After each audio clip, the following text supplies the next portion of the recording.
She's royal, yeah, so royal. Hi guys, and welcome back to my channel. In this video, I'll be showing you guys how I thread my bobbin for my Necchi/Necchi sewing machine.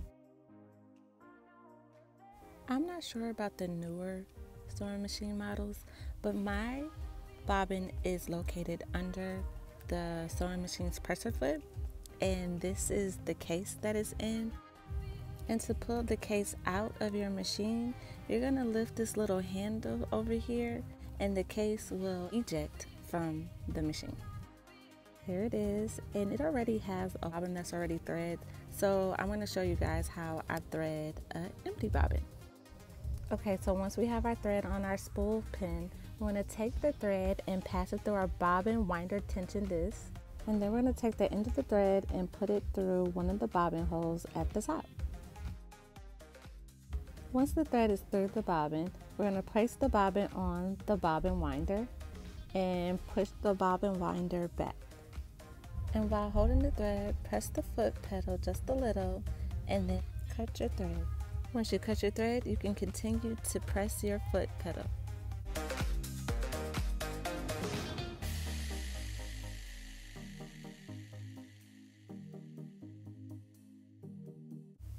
And once you finish threading the bobbin to your liking, you want to push the bobbin winder back and just cut your thread. Okay guys, so now we're going to put our bobbin in the bobbin case. And what we're going to do is follow the path to this big opening in the bobbin case. So this is the path that the thread is going to feed through, and it's going to come out in this big opening at the top. Now we're going to place our bobbin case back under the presser foot.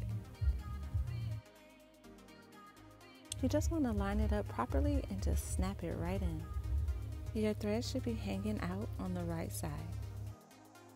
Now you're going to bring your hand wheel towards you to make your needle go down, and as it goes down, it's going to pull up a knot, and you're going to take your scissors and pull that knot towards the left. It's going to give you two strings, one from the needle and one from your bobbin. And that's it guys, that is how I thread my bobbin for my Necchi/Necchi machine. I hope this tutorial helped you guys, and I hope you enjoyed this video. If you like this video, please thumbs up this video, and please don't forget to subscribe. Bye.